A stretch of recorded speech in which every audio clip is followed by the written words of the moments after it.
ഹരേ കൃഷ്ണ. ഇനി നമുക്ക് 25-ാമത്തെ ശ്ലോകം നോക്കാം.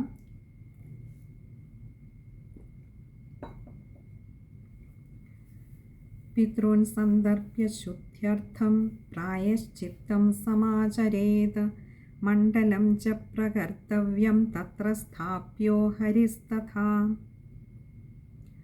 പിതॄൻ സന്ദർഭ്യ ശുദ്ധ്യർത്ഥം.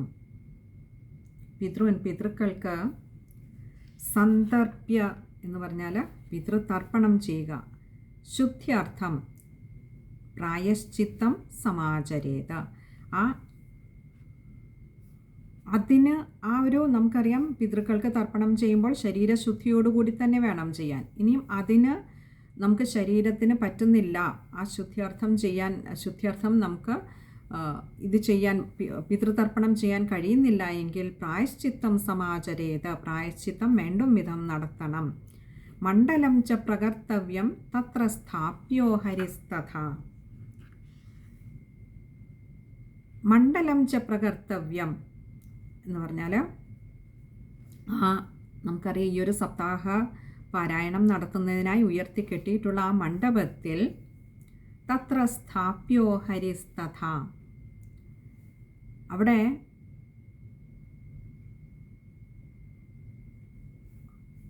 ആ മണ്ഡലം ഒരുക്കുന്നത്, അവിടെ സാധാരണ സർവതോഭദ്രം എന്ന് പേരായിട്ടുള്ള ഒരു മണ്ഡലത്തെ നിർമ്മിക്കണം എന്നൊക്കെയാണ് വിധി.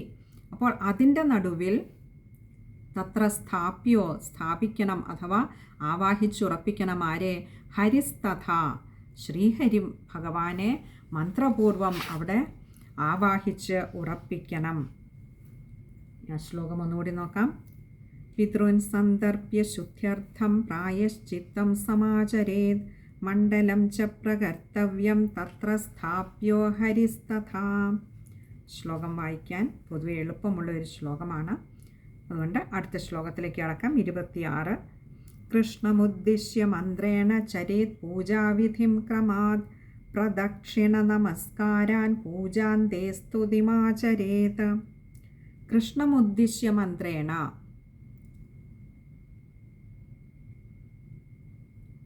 ആ ശ്രീകൃഷ്ണ ഭഗവാനായിക്കൊണ്ട് ശ്രീകൃഷ്ണനെ ഏത് തരത്തിലാണോ പൂജിക്കേണ്ടത്, ഏത് മന്ത്രം കൊണ്ടാണോ പൂജിക്കേണ്ടത്, അങ്ങനെയുള്ള സവിശേഷമായ മന്ത്രങ്ങൾ കൊണ്ട് ചരേത് പൂജാവിധിം ക്രമാത്, വിധിപ്രകാരം തന്നെ പൂജാവിധികൾ ചെയ്യണം ഭഗവാനായിക്കൊണ്ട്. എന്നിട്ടോ പ്രദക്ഷിണ നമസ്കാരാൻ പൂജാന്തേ സ്തുതിമാചരേത്. പൂജാന്തേ, പൂജകളുടെയൊക്കെ അവസാനത്തിൽ പ്രദക്ഷിണ നമസ്കാരാൻ, പ്രദക്ഷിണവും നമസ്കാരവും ഒക്കെ സമർപ്പിക്കണം ഭഗവാന്. അത് കഴിഞ്ഞോ സ്തുതിമാചരേത്, സ്തുതിം ആചരേതാണ് സ്തുതിമാചരേത്. ഭഗവാനെ പുരുഷ സൂക്തം കൊണ്ട് ഏറ്റവും ഉത്തമമായിട്ട് പറയുന്നത് പുരുഷ സൂക്തമാണ് ഭഗവാനെ സ്തുതിക്കുവാൻ. അങ്ങനെ ഭഗവാനെ സ്തുതിക്കണം. ഇനി ആ ശ്ലോകം ഒന്നുകൂടി നോക്കാം. കൃഷ്ണമുദ്ദിശ്യ മന്ത്രേണ ചരേത് പൂജാവിധിം ക്രമാത് പ്രദക്ഷിണ നമസ്കാരാൻ പൂജാന്തേ സ്തുതിമാചരേത്. ഇനി ആ ശ്ലോകം വായിക്കുമ്പോൾ ശ്രദ്ധിക്കേണ്ട കാര്യങ്ങൾ. കൃഷ്ണമുദ്ദിശ്യ, കൃഷ്ണം ഉദ്ദിശ്യാണ്, ഇവിടെ ഉകാരം ശ്രദ്ധിക്കുക. പിന്നെ സ്തുതിമാചരേത്, സ്തുതിം ആചരേതാണ് മായുടെ ആകാരം ശ്രദ്ധിക്കുക. ഇനി അടുത്തത് 27-ാമത്തെ ശ്ലോകമാണ്. വളരെ പ്രധാനപ്പെട്ട ശ്രീമദ് ഭാഗവതം പഠിക്കുന്നതിൻ്റെ, എന്തിനു വേണ്ടി പഠിക്കണം എന്നുള്ളതിന് ഉള്ള ഒരു ഉത്തരവും കൂടിയാണ് ഈ ഒരു 27-ാമത്തെ ശ്ലോകം വരുന്നത്. നമ്മുടെ ശ്രീമദ് ഭാഗവതത്തിൻ്റെ ധ്യാന ശ്ലോകങ്ങളിൽ പെടുന്നതും കൂടിയാണിത്. നമുക്ക് നോക്കാം. സംസാരസാഗരേ മഗ്നം ദീനം മാം കരുണാനിധേ കർമ്മഗ്രാഹഗ്രഹീതാംഗം മാമുദ്ധര ഭവാർണവാത്. സംസാരസാഗരേ മഗ്നം, ഈ സംസാരമാകുന്ന സമുദ്രത്തിൽ മഗ്നം മുങ്ങിക്കിടക്കുന്നതായിട്ടുള്ള ദീനം മാം കരുണാനിധേ, ദുഃഖിതനായ ദീനനായ എൻ്റെ അല്ലയോ കാരുണ്യനിധിയായിട്ടുള്ള ഭഗവാനെ, കർമ്മഗ്രാഹഗ്രഹീതാംഗം, എൻ്റെ കർമ്മങ്ങളാകുന്ന മുതല ഗ്രാഹഗ്രഹീതാംഗം, ഗ്രാഹം എന്ന് പറഞ്ഞാൽ മുതല തുടങ്ങിയ ജലജന്തുക്കൾ, അതിലെ ഗ്രഹീത അംഗം, എൻ്റെ കർമ്മത്തെ, എൻ്റെ ദേഹത്തെ ഒന്നാകെ പിടിച്ചിരിക്കുന്നു. കർമ്മമാകുന്ന മുതല എന്നെ അങ്ങനെ വരിഞ്ഞു മുറുക്കിയിരിക്കുന്നു.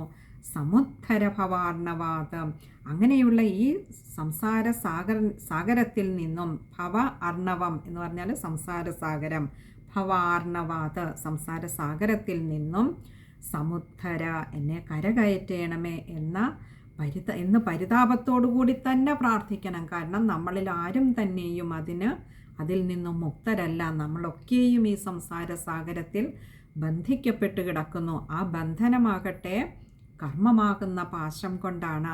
ആ പാശത്തെ പാശത്തിൽ നിന്നും മുക്തി നേടുവാൻ, പാശത്തെ കെട്ടഴിക്കുന്നതിനായിട്ട് നമുക്ക് ഭഗവാനോട് തന്നെ അപേക്ഷിക്കേണ്ടിയിരിക്കുന്നു. ഈ കർമ്മപാശത്തിൽ നിന്നും മുക്തി നേടിത്തരയണമേ, ഭവസാഗരത്തിൽ നിന്നും ഉയർത്തിത്തരയണമേ, കരകയറ്റണമേ എന്ന് ഭഗവാനോട് ആത്മാർത്ഥമായി പ്രാർത്ഥിച്ചുകൊണ്ട് വേണം ഈയൊരു സപ്താഹ സത്സംഗം തുടങ്ങുന്നതിനായിട്ട്. ഇവിടെ കർമ്മഗ്രഹീതാംഗമെന്നും മോഹഗ്രഹീതാംഗമെന്നും രണ്ട് തരത്തിലും ഗ്രന്ഥങ്ങളിൽ കാണാറുണ്ട്. കൂടുതൽ ശരി കർമ്മഗ്രാഹം ആണെന്ന് പറയാറുണ്ട്. മോഹമാണെങ്കിലും അതും ഒരു തരം ബന്ധനം തന്നെയാണ്. നമുക്ക് ആ ശ്ലോകം ഒന്നുകൂടി നോക്കാം. സംസാരസാഗരേ മഗ്നം ദീനം മാം കരുണാനിധേ കർമ്മഗ്രാഹഗ്രഹീതാംഗം മാമുദ്ധര ഭവാർണവാത്. ശ്ലോകം വായിക്കുമ്പോൾ ശ്രദ്ധിക്കേണ്ട കാര്യങ്ങൾ: കർമ്മഗ്രാഹഗ്രഹീതാംഗം, ഒന്ന് ഗായുടേത്, രണ്ട് കർമ്മഗ്രാഹഗ്രഹീതാണ്, ഗ്രായും ഗ്രായും, അത് രണ്ടും തെറ്റാതെ വായിക്കാൻ ശ്രമിക്കുക. പിന്നെ അടുത്തത് മാമുദ്ധര, മാം ഉദ്ധരാണ്, മാമുദ്ധര, അവിടെ രണ്ടാമത്തെ മായുടെ ഉകാരം ശ്രദ്ധിക്കുക. ഇനി അടുത്തത് 28ാമത്തെ ശ്ലോകമാണ്. ശ്രീമദ് ഭാഗവതസ്യാപി തതഃ പൂജാ പ്രയത്നതഃ കർത്തവ്യാ വിധിനാ പ്രീത്യാ ധൂപദീപസമന്വിതാ. ഇനി ഇങ്ങനെ ഇപ്പോൾ ശ്രോതാവിനും വക്താവിനുമുള്ള ഇരിപ്പിടമായി ഭഗവാനെ ആവാഹിച്ചിരുത്തണം, പൂജ ചെയ്യണം വേണ്ട വിധത്തിൽ എന്നൊക്കെ പറഞ്ഞു. അതിനുശേഷം ഭഗവാനോട് എന്ത് അപേക്ഷിച്ചിട്ടാണ് നമ്മൾ സപ്താഹം തുടങ്ങേണ്ടത് എന്ന് പറഞ്ഞു. അതിനുശേഷം ഇനി അടുത്ത പറയുന്നത് ശ്രീമദ് ഭാഗവതസ്യാപി തതഃ പൂജാ പ്രയത്നത. ശ്രീമദ് ഭാഗവതസ്യാപി, ഈ ശ്രീമദ് ഭാഗവതമാകുന്ന ഈ ഗ്രന്ഥത്തെ, ഈ ശാസ്ത്രത്തെ, തതഃ പൂജാപ്രയത്നത, അനന്തരം പൂജാപ്രയത്നത എന്ന് പറഞ്ഞാൽ പ്രയത്നിച്ചു പൂജ ചെയ്യണം എന്ന് പറഞ്ഞാൽ അതിനെ ശ്രീമദ് ഭാഗവത ഗ്രന്ഥത്തെ വണങ്ങിയിട്ട് വേണം, വിധിപ്രകാരം പൂജ ചെയ്തിട്ട് വേണം. കർത്തവ്യ വിധിനാ പ്രീത്യ, എപ്രകാരമാണോ വിധിപ്രകാരം പൂജ ചെയ്യേണ്ടത് അപ്രകാരം പൂജിച്ചതിന് ശേഷം പ്രീത്യ ധൂപദീപ സമന്വിത, സന്തോഷമുള്ള മനസ്സോടുകൂടി, അവിടെ സങ്കടമാവരുതുള്ളിൽ നിഴലിക്കുന്നത്, അങ്ങനെ സന്തോഷത്തോടുകൂടി ധൂപദീപ സമന്വിത, ധൂപദീപാദികളെ സമർപ്പിച്ചുകൊണ്ട് ശ്രീമദ് ഭാഗവത ഗ്രന്ഥത്തെ വണങ്ങുകയാണ് അടുത്ത ചടങ്ങ് എന്ന് പറയുന്നത്. നമുക്ക് ആ ശ്ലോകം ഒന്നുകൂടി നോക്കാം. ശ്രീമദ് ഭാഗവതസ്യാപി തതഃ പൂജാ പ്രയത്നത കർത്തവ്യാ വിധിനാ പ്രീത്യ ധൂപദീപ സമന്വിത. ശ്ലോകം വായിക്കുമ്പോൾ ശ്രദ്ധിക്കേണ്ട കാര്യങ്ങൾ: പ്രയത്നത എന്ന് പറയുന്നിടത്ത് വിസർഗമുണ്ട്, പകുതി ഹകാരത്തിൽ വായിക്കുക. ഇനി അടുത്ത 29ാമത്തെ ശ്ലോകമാണ്.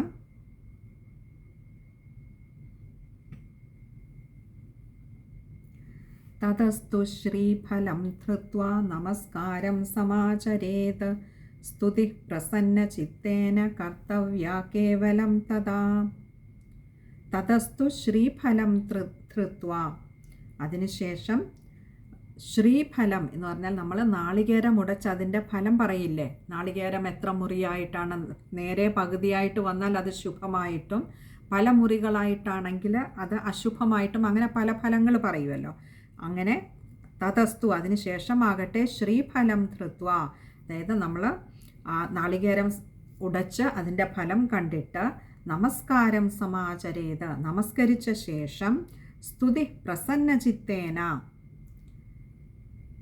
പ്രസന്നചിത്തേന സന്തോഷിച്ച സന്തോഷത്തോടുകൂടി കർത്തവ്യ കേവലം തഥാ, സ്തുതി കർത്തവ്യ കേവലം തഥാ, തനിക്ക് നിർദ്ദേശിച്ചിട്ടുള്ള തന്നിൽ അർപ്പിതമായിട്ടുള്ള കർമ്മം എന്താണോ അത് സന്തോഷത്തോടുകൂടി സ്തുതിച്ചുകൊണ്ട് തന്നെ ആ കർമ്മത്തിലേക്ക് കടക്കാം എന്ന് പറയുകയാണ്. നമുക്കിനി ആ ശ്ലോകം ഒന്നുകൂടി നോക്കാം. തതസ്തു ശ്രീഫലം ധൃത്വാ നമസ്കാരം സമാചരേത്, സ്തുതി പ്രസന്ന ചിത്തേന കർത്തവ്യ കേവലം തഥാ. ശ്ലോകം വായിക്കുമ്പോൾ ശ്രദ്ധിക്കേണ്ട കാര്യങ്ങൾ: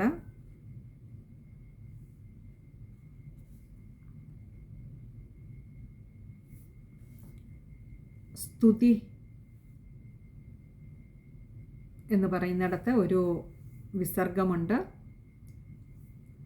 അത് പകുതി ഹകാരത്തിൽ വായിക്കാൻ ശ്രമിക്കുക. ഇനി അടുത്ത് 30ാമത്തെ ശ്ലോകമാണ്. ബാക്കി ആ 29ാമത്തെ ശ്ലോകത്തിലെല്ലാം എളുപ്പമുള്ള പദങ്ങളാണ്. 30ാമത്തെ ശ്ലോകം, അതും എന്താണ് ഭാഗവതം എന്ന് നമുക്ക് പറഞ്ഞു തരുന്ന ഒരു ശ്ലോകമാണ് അടുത്തത്. 30.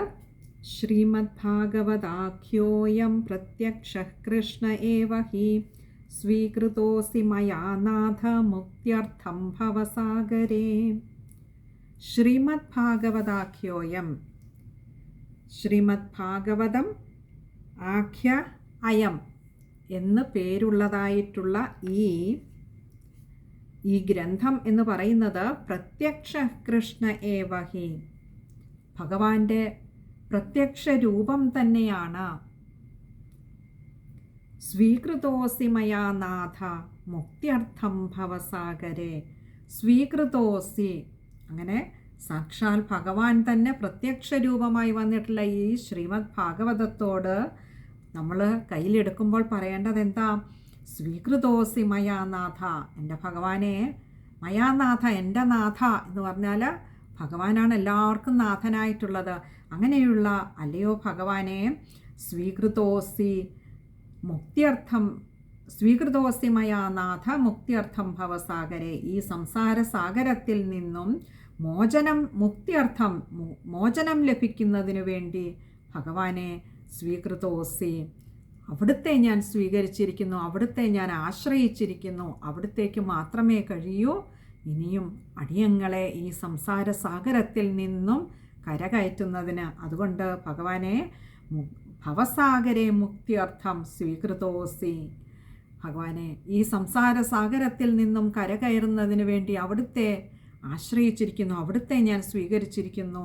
ഭഗവാനെ, ഈ ഗ്രന്ഥം എന്ന് പറയുന്നത് അവിടുന്ന് തന്നെയാണെന്ന് അറിയുന്നു, ജ്ഞാനികൾ പറഞ്ഞു വച്ചിരിക്കുന്നു, ഭഗവാന്റെ പ്രത്യക്ഷ രൂപം തന്നെയാണെന്ന്. അതുകൊണ്ട് ആ ഭാഗവതത്തെ വീണ് നമസ്കരിക്കുമ്പോൾ ഭഗവാനെ തന്നെ ഉള്ളിലേക്ക് എടുക്കുകയാണ്, ഭഗവാനെ തന്നെ സ്വീകരിക്കുകയാണ് എന്ന ഭാവത്തോടു കൂടി വേണം ശ്രീമദ് ഭാഗവത ഗ്രന്ഥം പിന്നെ കൈകൊണ്ട് തൊടാനും തുറന്ന് പാരായണം ചെയ്യുന്നതിനും.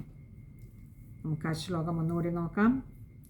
ശ്രീമദ് ഭാഗവതാഖ്യോയം പ്രത്യക്ഷ കൃഷ്ണ ഏവ ഹി സ്വീകൃതോസി മയാ നാഥ മുക്ത്യർത്ഥം ഭവസാഗരേ.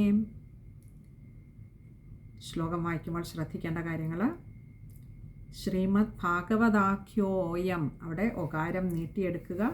പിന്നെ സ്വീകൃതോസി, അവിടെയും ഒകാരം വിശ്ലേഷണമുള്ളതുകൊണ്ട് ഒകാരം നീട്ടിയെടുക്കുക. അതുപോലെ മുക്തിയർത്ഥം, മുക്തി അർത്ഥം, മുക്തിക്കായിക്കൊണ്ട് ആകാരം കൊടുത്ത് വായിക്കാൻ ശ്രമിക്കുക. ഇനി 31ാമത്തെ ശ്ലോകമാണ്. മനോരഥോ മദീയോയം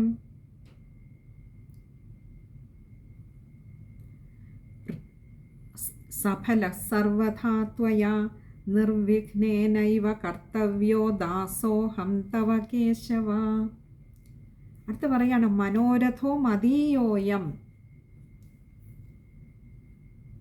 മദീയ ഇയം, എൻ്റെ ഈ മനോരഥത്തെ, ഇയം എന്നാൽ ഈ, എൻ്റെ ഈ മനോരഥത്തെ സഫല സർവഥാ ത്വയാ, സഫലമാക്കി തരേണമേ എപ്പോഴും അങ്ങ് സഫലമാക്കി തരണമേ. എങ്ങനെ? നിർവിഘ്നേനൈവ, വിഘ്നം കൂടാതെ എൻ്റെ ഭഗവാനെ എൻ്റെ ഈ മനോരഥത്തെ അവിടുന്ന് സഫലമാക്കി തരണമേ. കർത്തവ്യോ ദാസോഹം തവ കേശവ, ദാസോഹം തവ കേശവ. ഭഗവാനെ, അല്ലയോ ഗുരുവായൂരപ്പ, അവിടുത്തെ ദാസനാണ് ഞാൻ. അതുകൊണ്ട് ഭഗവാനെ അവിടുന്ന് സ്വീകരിക്കണമേ. അവിടുന്ന് എൻ്റെ മനോരഥത്തെ വിഘ്നം കൂടാതെ നിന്തിരുവടി സഫലമാക്കി തരണമേ എന്ന് പ്രാർത്ഥിക്കണം അതിനുശേഷം. കാരണം മനസ്സിൻ്റെ ജയം എന്ന് പറയുന്നതാണ് ജീവിതത്തിൻ്റെ വിജയം എന്ന് പറയുന്നത്. ആ മനസ്സിനെ ജയിക്കണമെങ്കിൽ മനസ്സിൻ്റെ കടിഞ്ഞാൺ സാക്ഷാൽ ഭഗവാൻ തന്നെ കയ്യിലെടുക്കണം. എപ്രകാരമാണോ അർജുനന് തേരാളിയായിട്ട് ഭഗവാൻ കൂടെ നിന്നപ്പോൾ അർജുനൻ വിജയത്തിലേക്ക് എത്തിയത്, അപ്രകാരം പാർത്ഥന് സാരഥിയായി നിന്ന ഭഗവാനെ അടിയങ്ങൾക്ക് സാരഥിയാകണമേ. ആ മനസ്സിൻ്റെ നിയന്ത്രണം ഭഗവാനെ അവിടുന്ന് ഏറ്റെടുക്കണമേ. അങ്ങനെ അവിടുന്ന് ഏറ്റെടുത്താൽ അവിടുത്തെ മുമ്പിൽ ദാസനായി നിൽക്കുകയാണ്. നമുക്കറിയാം, പാർത്ഥസാരഥിയുടെ മുൻപിൽ ശിഷ്യഭാവത്തിലാണ് പാർത്ഥൻ അങ്ങോട്ട് നമസ്കരിച്ചത്. പാർത്ഥൻ മുട്ടുകുത്തി നിന്നിട്ട് പറഞ്ഞു, തളരുന്നു ശരീരമൊക്കെ ഭഗവാനെ എന്ന് പറയുന്നിടത്ത് നിന്നും ആ പാർത്ഥനെ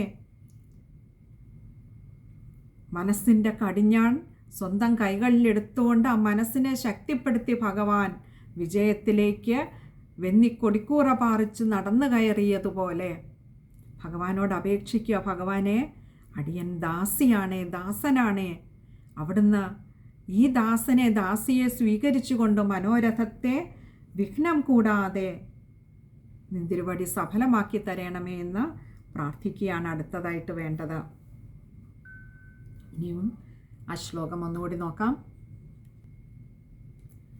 മനോരഥോ മദീയോയം സഫല സർവഥാ ത്വയാ നിർവിഘ്നേനൈവ കർത്തവ്യോ ദാസോഹം തവ കേശവ. ശ്ലോകം വായിക്കുമ്പോൾ ശ്രദ്ധിക്കേണ്ട കാര്യങ്ങൾ: മദീയോയം, ദാസോഹം, രണ്ടിടത്തും വിശ്ലേഷണമുള്ളത് കൊണ്ട് ഓകാരം നീട്ടിയെടുക്കുക. അതുപോലെ സഫല, അവിടെ വിസർഗമുണ്ട്, പകുതി ഹകാരത്തിൽ വായിക്കുക. ഇനി അടുത്ത 32ാമത്തെ ശ്ലോകമാണ്. ഏവം ദീനവചഃ പ്രോക്ത്വാ വക്താരം ജാഥ പൂജയേത് സംഭൂഷ്യ വസ്ത്രഭൂഷാഭിഃ പൂജാന്തേ തം ച സംസ്തവേത്. ഏവം ദീനവചഃ പ്രോക്ത്വാ, ഇപ്രകാരം ദീനവച, നമ്മൾ ദീനന്മാരായിട്ട് എന്ന് പറഞ്ഞാൽ അത്യധികം താഴ്മയോടുകൂടി വീണു നമസ്കരിച്ചുകൊണ്ട് തന്നെ ആ വാക്കുകൾ കൊണ്ട് ഭഗവത് പാതാരവിന്ദങ്ങളിൽ ശിരസിനെ എത്തിച്ചുകൊണ്ട് ക്ലേശത്തോടുകൂടി തന്നെ പ്രോക്ത്വ വക്താരം ജാഥ പൂജയേത്, പ്രകാരം ഭഗവാനോട് പ്രാർത്ഥിച്ചതിന് ശേഷം വക്താവിനെ, വക്താരം പ്രോക്ത്വ വക്താരം ച അധ പൂജയേത്, വക്താവിനെ എങ്ങനെ? സംഭൂഷ്യ വസ്ത്രഭൂഷാഭി, സംഭൂഷ്യ എന്ന് പറഞ്ഞാൽ അലങ്കാരം, വസ്ത്രഭൂഷാഭി വസ്ത്രങ്ങൾ, അലങ്കാരം എന്നിവ കൊണ്ട് വക്താവിനെ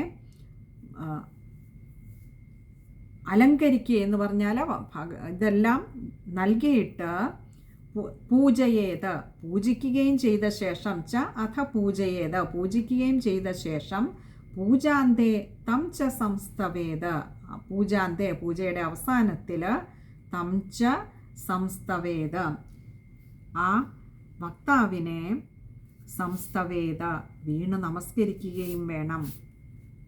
അപ്പോൾ ഭഗവാനോട് ഇപ്രകാരമെല്ലാം അത്യന്തം താഴ്മയോടുകൂടി അപേക്ഷിച്ചതിന് ശേഷം ദീനവച പ്രോക്ത്വ പറഞ്ഞതിന് ശേഷം വക്താരം ജാഥ പൂജയേത്, വക്താവിനെ വേണ്ട വിധത്തിൽ തന്നെ വസ്ത്രങ്ങളും അലങ്കാരങ്ങളും ഒക്കെ കൊടുത്ത് അർഹിക്കുന്ന ബഹുമാനത്തോടുകൂടി പൂജകളെല്ലാം ചെയ്തതിന് ശേഷം ആ പൂജകൾക്കൊടുവിൽ വക്താവിനെ വീണ് നമസ്കരിക്കുകയും ചെയ്യണം.